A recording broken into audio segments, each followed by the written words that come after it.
I made the decision to create this audio recording to address an issue that has been ongoing for quite some time now, specifically at least 6 months within the UK's sphere. This is the situation. But before I delve into the details, I must provide you with an introduction to ensure that this video is clear and comprehensible to you.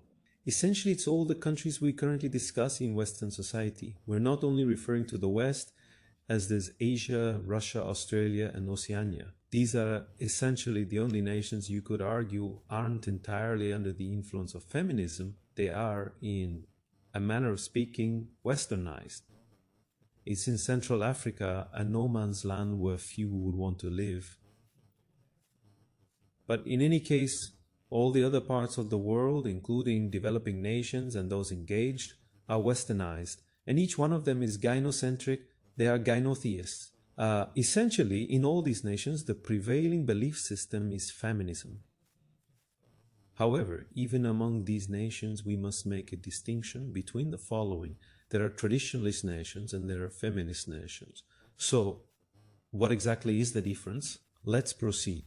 In these two categories of countries that are gynocentric, which are the nations in the West today, women receive financial support from the state, and they also obtain money from the men with whom they have relationships, such as boyfriends, husbands, or random individuals who may have impregnated them.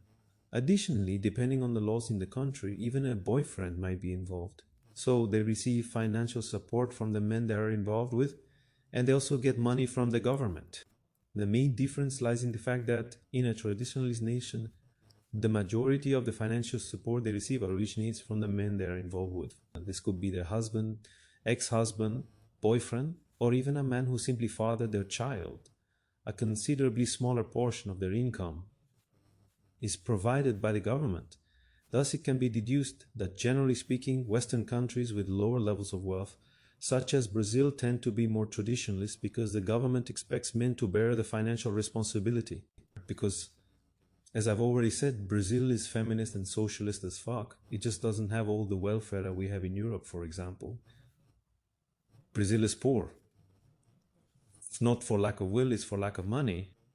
But anyway, in a traditionalist country like Brazil, most of the resources that women will receive will be through relationships and not through welfare, because there isn't as much money for welfare. That's the reason why here in Brazil, women are considerably more frightened and much more desperate at the thought of men abandoning relationships, marriage, and fatherhood, because essentially they are witnessing the money slipping right out of their hands. And as I've mentioned on numerous occasions, for women to lack access to resources is a form of abuse.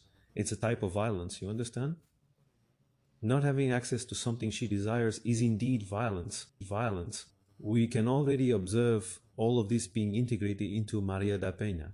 It's quite amusing because men lack the entitlement to sex, whereas women are entitled to protection and provision. But in any case, another example of a traditionalist nation would be the United States. The United States is wealthy, offering generous welfare. However, they still have a particular aversion to welfare and socialism, which appears to be more of a cultural phenomenon. Like, they have the same, but they don't have that much, and the government there puts a lot of money up the arse of the guys who go around getting married, divorced, and having children. So in that case, for example, the United States is traditionalist. Japan is also traditionalist. Because Japan has a cultural aspect of being totally against traditionalism, and they have the money to pay for feminism, for very high level assistance, but they don't pay for it. So, to elaborate further, for instance, in Western, gynocentric, and traditionalist nations, these are places where a significant portion of the financial resources that women will obtain, they will largely acquire through their interactions and relationships with men. And not from the government. They even receive a smaller amount from the government, right? And then, on the other hand, we have what we call feminist countries. This would be the case, for instance, in the nations of Europe, particularly Western Europe, as well as Canada and Australia, which are considered feminist countries, in my view, because the amount of money women receive is less than what they get from the government. In other words, the amount of money they receive through relationships is less than or equivalent to the amount of money they receive from government welfare. Because let's be honest, these are nations where the tax burden ranges from 40 to 60%. In essence, all the men in these countries are contributing taxes to support preferential treatment for women in universities, to uphold their subsidies in the labor market, to fund maternity and their reproduction, and to subsidize their social security. Essentially, the costs that are borne individually in traditionalist countries become collective responsibilities in feminist countries. All the men in society contribute financially for women to have the appearance of independence, for them to engage in a sort of cosplay of being independent. As a result, since they receive substantial financial support externally, collectively through government assistance, they do not require as much from the man in their lives. This diminishes the traditional expectation of demanding financial support or commitment from the boyfriend, husband, or the man who fathered their child, because they are already receiving substantial support from external sources, you see? So, in this particular situation, even in these countries, it appears that the concept of MGTOW does not expand significantly, because forming a relationship, even if it is merely a casual one, isn't particularly challenging. Because, you see, women are receiving support, isn't it? So when they're being funded, they sort of have less motivation to constantly demand more and more resources from the man, you know what I mean? There's less motivation to take advantage of the guy if the relationship comes to an end, because in any case, they have the financial support they're getting from the government. So they don't really need commitment, nor do they particularly care about it. They just desire to have perhaps numerous serious monogamous relationships. However, we are aware of the implications this has in these nations, which is that the birth rate declines even more significantly in feminist countries compared to traditionalist ones. This is because when women obtain financial support from the government, rather than from a man, they tend to either have equal partnerships or no partnerships whatsoever, resulting in them having one child or none at all. Do you see what I mean? In a traditionalist nation, the woman perceives that she is receiving financial support from the man, you know? She perceives that she doesn't need to work or put in effort for that money, which makes her feel more at ease with going out and having children. In a feminist country, she believes she's receiving support from the government via university and through work allowances. Consequently, she feels that she's contributing, that she's making an effort, and not obtaining that money from a man, which makes her feel less at ease about having children. Understand? Let's summarize. In traditionalist countries, women earn more through relationships than from government or public funds. Consequently, the birth rate declines, but not as significantly, and hypergamy increases due to the belief that their income is mainly from relationships. In a feminist country, the birth rate tends to decline even further. This happens because women feel they are receiving financial support through work, education, and the state, rather than relying on a man, correct?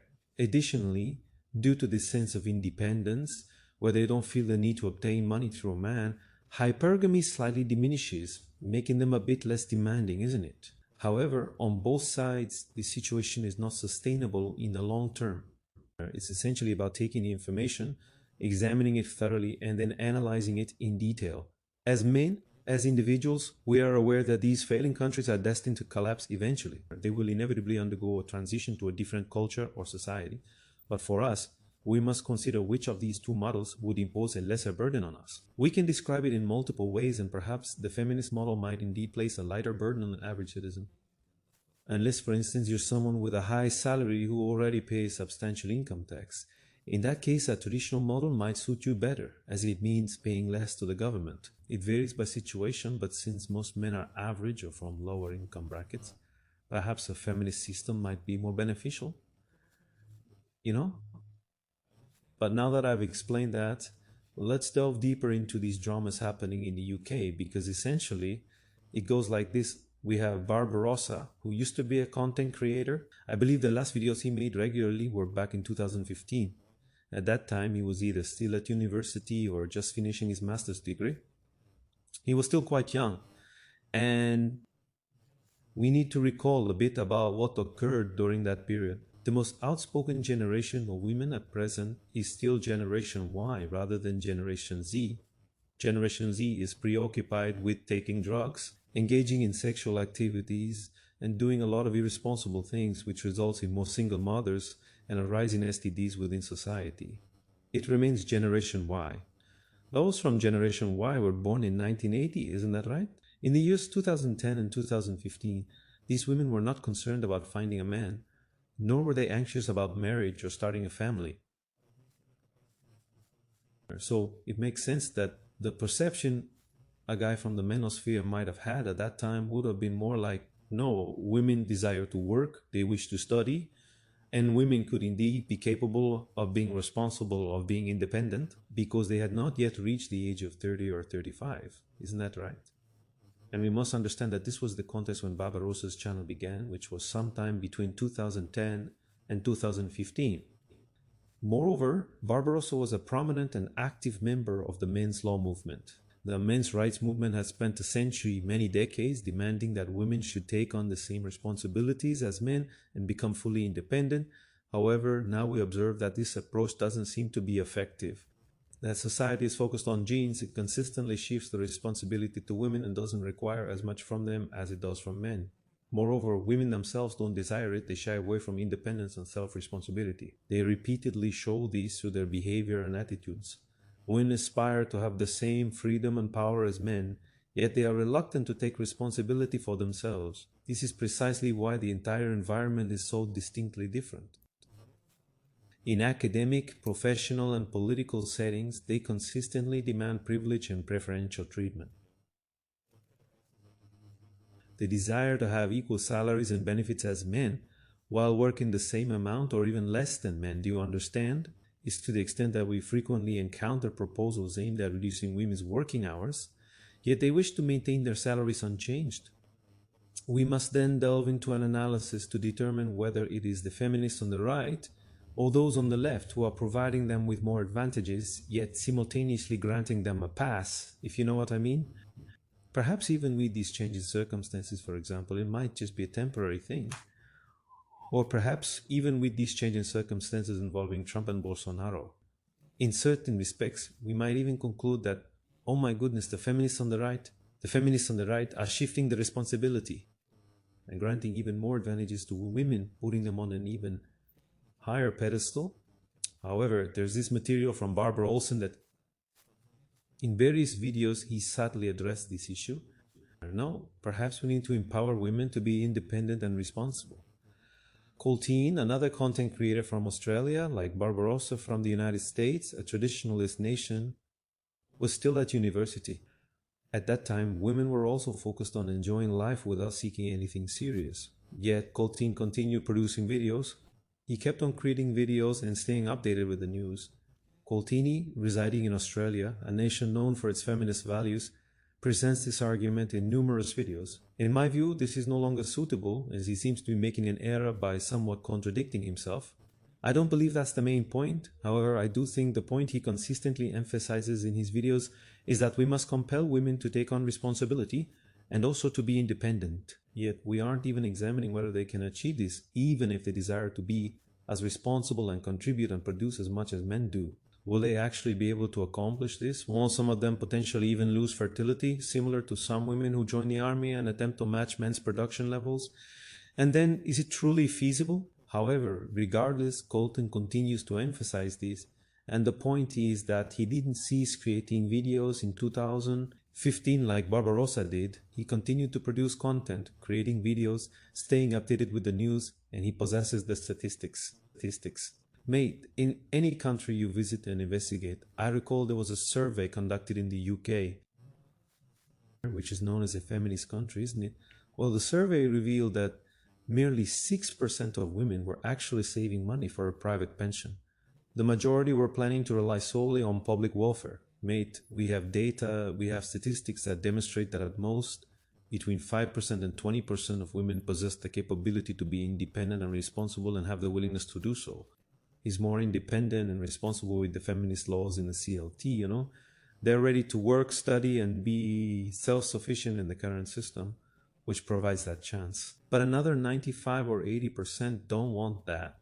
They seek preferential treatment, privilege, not independence or responsibility. And then Colteni just keeps going on about it constantly. Then there's another producer, Human. However, he's not as focused on Big Tal. He's more of a boomer, independent, similar to Aaron Clary, who's another fellow from the United States, and it's not really worth discussing it here. But anyway, we have the main figures there, Barbarossa and Coltain.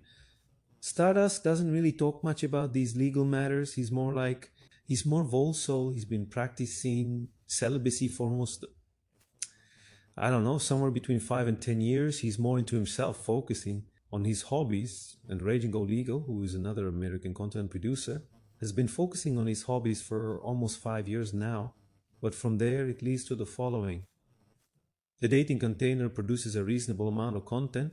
It keeps insisting on this business that if we just demand that women be responsible, maybe they'll be able to be independent. And then on the other hand, we have the third fling monkey, who is a content creator who has been actively producing since 2015 and is from a traditionalist country, the United States. Essentially, after Barbarossa ceased creating content, the third flinging monkey emerged and essentially picked up the torch. Except that in contrast to Barbara Rossi and Coltrane, three R&D flinging Walk didn't really engage with the men's rights movement to the same extent. Furthermore, he came to the realization at that time, while he was involved in it, that the notion of insisting on independence for women and demanding equality isn't effective. A century has passed and the men's rights movement hasn't achieved anything, as I've said. It's not about their willingness for equality or contributing like men, but if they're capable. In my view, equality doesn't exist. It's either the man dominates the woman or vice versa. The distinction here is that women being dominant over men in relationships and within the family has been a trend since the 60s. Who can definitively claim that the past 50 years haven't been a significant social failure? On the other hand, when men have held dominance in the family and relationships, we essentially have 2,000 years of Western civilization as evidence. Do you see what I'm getting at? That's essentially the point.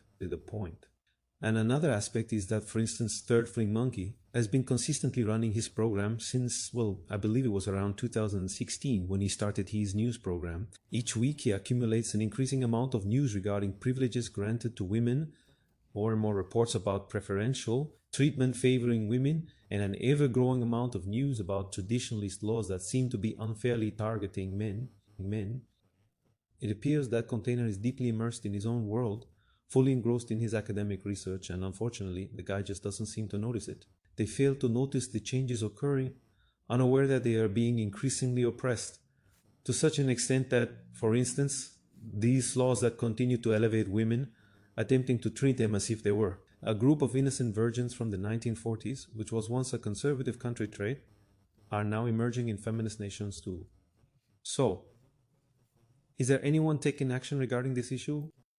And so, to wrap up, another reason why I perceive this disagreement is not simply because Colton and Barbarossa might still be lingering in that period from 2010 to 2015, and haven't kept up with the developments from 2015 to 2020 as extensively, but it also relates to something I mentioned at the start of this audio. Remember how I pointed out that in a country with traditionalist values, women get more money from relationships than the government, so they feel they're receiving money from their partner, making them more comfortable to leave jobs and have children. This impacts the opposite side as well. If you are a man residing in a country with traditional values, women tend to be more hypergamous and have higher expectations of you, which you notice in all your interactions, not only in romantic relationships, but also in educational settings, at work, and in other areas of life. You feel that women demand more of your time, more favors, and more resources. Due to this, a man residing in a traditionalist country might not readily perceive that women possess the same capabilities as men. They don't have this vision that they are capable of being independent, they are capable of being responsible. They have just the opposite view, that they continually see in every environment women demanding preferential treatment, and in their individual relationships, romantic or otherwise, they always demand more. They always want to receive more than they are offering in return, right? For instance, that's why North American content creators like TFM have a clear view on women's dependency. However, Coltini in Australia or Stardust in Europe reside in feminist countries. They live where the resources women get from the government equal or exceed those from men, in both romantic and non-romantic relationships, such as at work, in academia, and similar settings. Thus, due to this, their hypergamy slightly eases as they receive government funds, making them less demanding in relationships.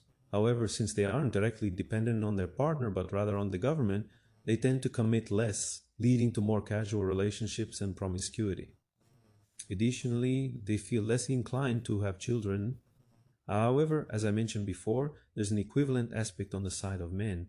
All the men are contributing money to the government, almost like an invisible tax, in order to support women. It's a completely collectivized cost, which means they have a reduced perception that women are reliant on them. This is because women are engaged in studying, working, and are also receiving public funds to support these activities, as well as receiving public funds while they are undertaking them.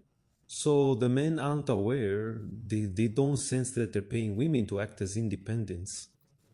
In personal and romantic relationships, they feel less burdened because, in a way, all women are married to the government. Do you understand?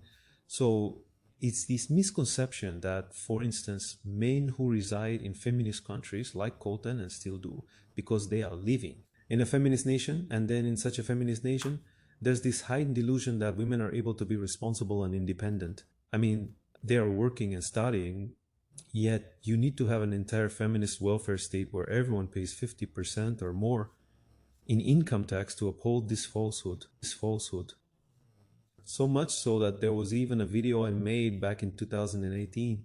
I can't recall the exact name, but it was one of those videos where I criticized egalitarianism. Another content creator, Solitary Wolf, who resides in Holland, which is also a feminist country, repeated the same errors that Coltain did. Do you understand? To sum up, it truly doesn't matter which country you reside in. The notion of a woman being responsible or independent is non-existent. They simply do not function in that manner. In every environment they enter, they insist on receiving special treatment. And it's important to note that humans have a tendency to be focused on genes. The number of men who act like big boys, willing to give them preference and do as they wish, is larger than the number of men who refrain from doing so. Do you understand what I'm saying? And when it comes to women who can rise up, those who are capable of taking responsibility and being self-sufficient, they are actually in the minority. They represent at most no more than 20% of the female population. Additionally, we must consider other issues that require our analysis. Which model poses less of a burden on men? Is it the traditionalist model or perhaps the feminist model? This would need careful examination. Will women be capable of taking on responsibility or not? To what degree can we hold them accountable in a manner that does not significantly jeopardize marriages or drastically harm the birth rate? Understand? I can even agree with one thing I said. It really is a complicated business. If there is any point of equilibrium in the business, it's more complicated than we realize. But one thing that has to be clear, really clear, is that it doesn't matter what the model is, whether it's a traditionalist or feminist model. It doesn't matter how much your country is already rigged by feminism and so on. There is no instance, particularly when you examine it numerically, comparing the entire male population with the entire female population, where you can assert that women are independent. Such a situation simply does not exist. Even in today's Western nations, which have a minimum group ranging up to a maximum of 20% of women who are willing to take on independent responsibility, regardless of whether they have children or not, they still only comprise a maximum of 20%, and they are being subsidized. They're being subsidized within the academic environment. They're being subsidized during maternity leave, within the workplace, and in welfare afterwards. If you were to remove welfare from these 20% of responsible women, who are already a minority, I wager that the number of responsible and independent women, in quotes, would decrease perhaps 10% or even 5% of the female population. This is essentially what was in place before women's suffrage prior to the 20th century. Prior to the 20th century, there existed women who were independent and took on responsibilities. Some of these women even owned businesses. However, they constituted less than 5% of the female population. Thus, it was practically non-existent in this country. Statistically and numerically speaking, the notion of I shall conclude by stating just one thing. They are not, have never been, and will never be independent, mainly because they do not desire it.